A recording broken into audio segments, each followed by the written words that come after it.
औज़ुबिल्लाहि मिनश्शैतानिर्रजीम बिस्मिल्लाहिर्रहमानिर्रहीम। अस्सलाम वालेकुम तमाम स्टूडेंट्स को। स्टूडेंट 9th और मैट्रिक के आप बच्चों के जो आपके पेपर शुरू हो रहे हैं, तो ज़ाहिर है 9th मैट्रिक वाले दोनों आप फ़र्स्ट टाइम पेपर अटैम्प्ट कर रहे हैं बोर्ड का। तो आइए कुछ बहुत ज़रूरी बातें आपसे डिस्कस करते हैं। पेपर कैसे देने जाना है आपने। सबसे पहले सबसे ज़रूरी चीज़ ये है कि आपने जाने से पहले जो है आपका एडमिट कार्ड जो है वो कंपलसरी आपके पास लाजमी लेकर जाएं, उसको किसी सूरत में छोड़ें नहीं।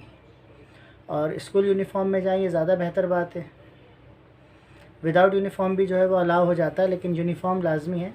अच्छा, इसकी वजह ये भी है कि क्लास में कोई भी जब कोई एंटर होता है, क्लास टीचर भी होता है या कोई कहीं से कोई छापामार टीम आती है या XYZ कोई भी स्कूल का ऑनर जहाँ पे आपका सेंटर है, जब वो विज़िट करेगा तो आप अगर डिफरेंट नज़र आ रहे होंगे, सबसे अलग नज़र आ रहे होंगे, तो सबसे पहली नज़र आप पे जाएगी उसकी।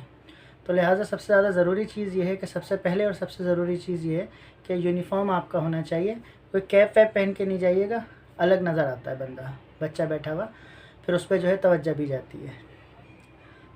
अच्छा, अब सेंटर आप पहुंच गए। अब सबसे अहम बात, सेंटर पहुंचने के बाद जो है सबसे पहले जो है आपके पास एडमिट कार्ड और आपकी लिस्ट मौजूद है। सेंटर के बाहर एक रश लगा हुआ होगा। रश जो आपके पास मौजूद होगा, ज़्यादातर रश जो होता है जब आपको जब इस क्लास स्कूल में जो है वो सेंटर में अंदर बुलाया जाएगा, तो आपने किस रूम में जाना है, तो उसके लिए सबसे पहले बाहर स्कूल के एक बड़ा सा बोर्ड या कोई पेज पेस्ट कर दिया जाता है, जिसके ऊपर रोल नंबर की आइडेंटिफिकेशंस होती हैं। कैसे होती हैं ज़रा उसे समझिए। सपोज़ दैट रोल नंबर शुरू हो रहा है 1000 से या 4000 से, 3000 से, तो 4000 से अगर रोल नंबर शुरू हो रहा है तो आपकी लिस्ट लगी हुई होगी कि रूम नंबर 4000 से लेकर 4020 तक बच्चे जो हैं वो रूम नंबर 1 में होंगे। 4 फिर नीचे होगी, 4020 से 21 से जो है 30 तक या 40 तक जो है वो बच्चे रूम 2 में होंगे। फिर 41 से 50 तक 3 में होंगे या 60 तक 3 में होंगे। तो ऐसे भी समझ सकते हैं कि 100 से 200 तक यहाँ बैठेंगे, 200 से 300 तक। 100 बच्चे नहीं होते शायद, वैसे तो 20 बैठते हैं, लेकिन इस दफ़ा उम्मीद है कि 10 बैठेंगे या देखें क्या हालात होते हैं। सपोज़ दैट मैं आपको समझा रहा हूँ, 100 से 200 तक रूम 1 में, 201 से 300 तक रूम 2 में, 301 से 400 तक रूम 3 में। तो आपकी जो रोल नंबर की रेंजेस है, चाहे 30 से या 40 से या किसी भी सीरियल में है, सबसे पहला स्टेप आपका अंदर जाने से पहले ये होगा कि सेंटर के बाहर जो बोर्ड लगा हुआ होगा, हर सेंटर के बाहर बोर्ड है, या कभी कभी ऐसा भी होता है कि सेंटर के अंदर लगा हुआ होता है, तो वो खुद ही रश होगा उस जगह पर, आपको पता चल जाएगा। तो सबसे पहले आपने आइडेंटिफाई ये करना है कि आपका रूम नंबर कौन सा है। तो ये एडमिट कार्ड के सीरियल से सबसे पहले आपने बाहर से इसका रूम नंबर चेक कर लेना है। फिर उसके बाद जब आप एंटर होंगे, अगर आपका स्कूल 2 मंजिला है, कभी ऐसा भी होता है गवर्नमेंट स्कूल है वो पूरा फैला हुआ है बहुत बड़े रकबे पे, तो वो तो बड़ी आसानी से आप देख लेंगे। तो और अगर 2 डबल मंजिला है तो आप चौकीदार से या किसी से भी पूछ लें, रूम नीचे है रूम ऊपर है, ताकि आपको ऊपर नीचे के चक्कर ना लगाने पड़े। ठीक है। सेंटर में अपने लिए अपने साथ पानी ले जा सकते हैं आप, छोटी सी बोतल ले लें, छोटी वाली जो बोतल होती है, जैसे ये बोतल है, आप ये यूज़ कर लें, इसमें पानी ले जाएँ ठंडा। 2 घंटे का आपका पेपर है, आसानी हो जाएगी आपके लिए, अलाउ है, कोई परेशानी की बात नहीं है। तो अब वहाँ पर आप पहुँच गए। पहुँचने के बाद जो है अब आपको जो है वो, जब आपके पेपर का टाइम स्टार्ट हो जाएगा, तो सबसे पहले आपको जो है वो कॉपी दे दी जाएगी। आपको कॉपी मिलेगी, आंसर शीट मिलेगी। आंसर शीट आप लिखेंगे, सबसे पहले उसे फिल करेंगे। आंसर शीट में सबसे अहम चीज़, राइट साइड पर बड़े बड़े डब्बे आपका रोल नंबर है। रोल नंबर को मार्कर से या पेन से अच्छी तरह देखकर लिख लीजिए, रोल नंबर। अच्छा, जब आप क्लास में एंटर होंगे, रूम नंबर आपको मिल गया। जब आप रूम नंबर में पहुंचेंगे, सपोज दैट क्या रूम 3 में आपका नंबर आया हुआ है, जब 3 में आप पहुंचेंगे तो वहाँ डेस्कों पे देखेंगे, डेस्कों पे आपके नंबर लिखे हुए होंगे रोल नंबर चौक से। तो जाकर अपना रोल नंबर ढूंढिए कहाँ पर है और वहाँ पे जाके बैठ जाइए। अगर नहीं मौजूद तो जो टीचर वहाँ पर मौजूद है या नहीं है, कहीं भी बैठिए, लेकिन नॉर्मली जो है क्लास मैट्रिक के अंदर 9 में जो है आपको रोल नंबर लिखा हुआ मिलेगा। नॉर्मली इंटर में होता है कहीं रोल नंबर नहीं लिखे हुए होते हैं, तो आप अपने रोल नंबर पे जाके बैठ जाएं। उसको मिटाइएगा नहीं, जो आपका रोल नंबर लिखा हुआ है वो उसे लिखा रहने दें। ठीक है ना। अगर आप जो है सबसे इधर बैठे हुए हैं तो सबसे कोने में हो जाइए, इधर बैठे हुए हैं तो इधर कोने में हो जाइए, और अगर आप बीच की रो में बैठे हुए हैं तो डेस्क के बीच में आ जाइए। बिल्कुल सेंटर में ये बैठने का तरीका होता है। अब आपको कॉपी दी जाएगी। कॉपी में मैंने आपको बता दिया सबसे अहम रोल नंबर है। मैट्रिक वालों के सारे पेपर 2 हैं, 1 1 2, ठीक है। और 9 के सारे पेपर 1 हैं, सारे पेपर 1 हैं। सब्जेक्ट में मैथ, फिज़िक्स, केमिस्ट्री, बायोलॉजी या कंप्यूटर आता है। Name of examination SSC part 2 matric का है, एसएससी पार्ट 1 जो है वो 9 का है। नेम ऑफ एग्जामिनेशन सेंटर के अंदर आप जहाँ जैसे स्कूल में बैठ के एग्ज़ाम दे रहे हैं, जहाँ आपका सेंटर पड़ा हुआ है उसका नाम आप लिखेंगे, ठीक है। अपना नाम आपने कहीं नहीं लिखना है, आपका नाम नहीं आएगा और आपके स्कूल का नाम भी कहीं नहीं आएगा। डेट लिखी होगी, डेट लिख दीजिएगा। और आप उसके बाद जो है वो मीडियम लिखा हुआ होगा तो मीडियम जो है वो आप उस पर लिख दीजिएगा। अब आपको कॉपी मिल गई है।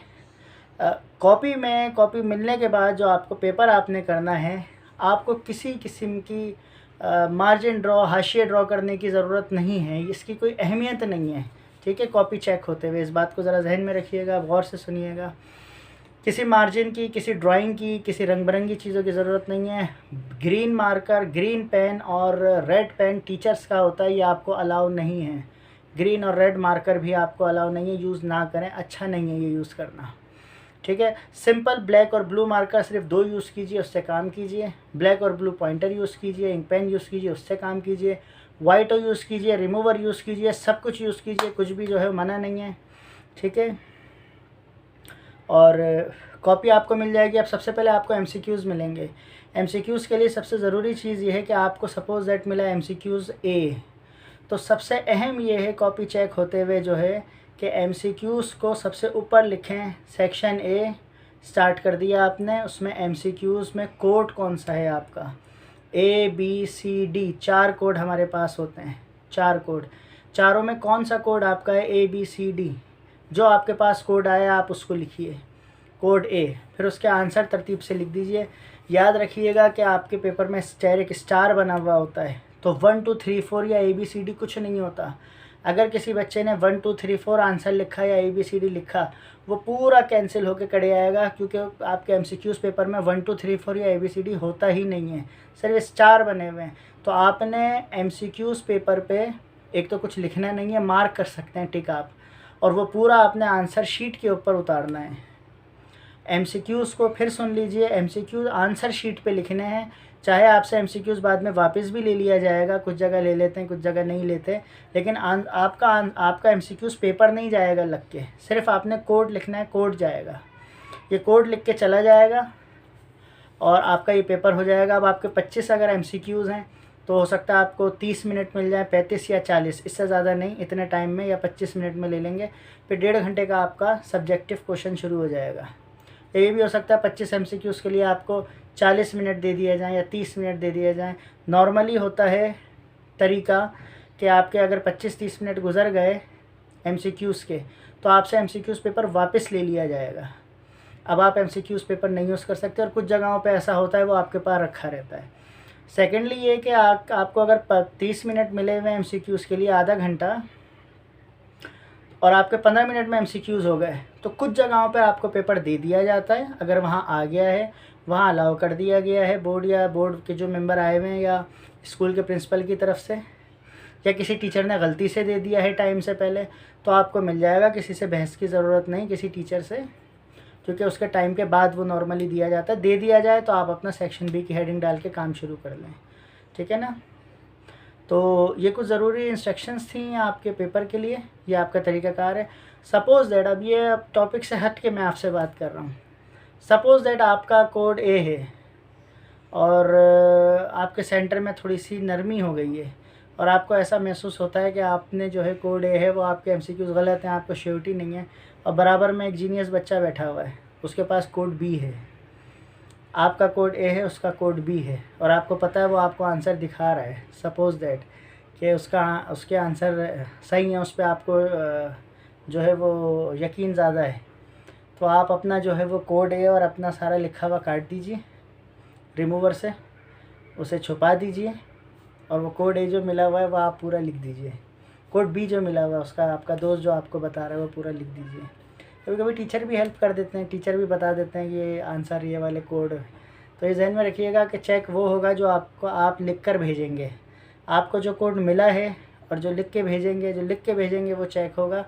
लाजमी नहीं है कि आपके पास A हो तो आप A ही लिखें, ये एक अनऑफिशियल बात मैं आपसे कर रहा हूँ। तो ये कुछ ज़रूरी हिदायत हैं, किसी टीचर से किसी बहस की ज़रूरत नहीं है, कॉपी आपने उसी को दे के जानी है। कोई गलती हो जाए, कोताही हो जाए तो सॉरी कीजिए, ठीक है। और पेपर में राइटिंग का बहुत ज़्यादा इशू नहीं है।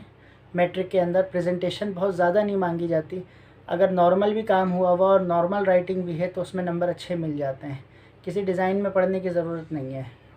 न्यूमेरिकल में अगर आप किसी यूनिट को ड्रॉप करते हैं, किसी चीज़ का यूनिट नहीं लिखा तो 0.5 नंबर कट जाएंगे, ये बात जहन में रखिएगा।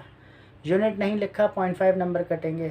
थ्योरम में डायग्राम नहीं बनाई और फिज़िक्स के लॉन्ग क्वेश्चन में अगर आपने डायग्राम नहीं बनाई तो पूरा क्वेश्चन सही लिखा हुआ काट दिया जाएगा।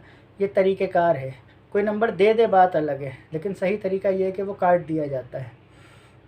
फिज़िक्स हो, केमिस्ट्री हो, साइंस के सब्जेक्ट में अगर डायग्राम रिक्वायर्ड है और उसके बगैर आपने बना दिया तो टीचर को यह हक हासिल है कि वो पूरा कैंसिल कर दे, ठीक है। ये कुछ ज़रूरी बातें थी स्टूडेंट्स आपके लिए, नए नए आपने पेपर देने हैं। तो अल्लाह आप सबका हामी नासिर हो, सबके पेपर अल्लाह करे पूरे कराची के सबके अच्छे हों। पूरे पाकिस्तान में जो पेपर शुरू हुए, अस्सलाम वालेकुम वरहमतुल्लाहि वबरकातुहू।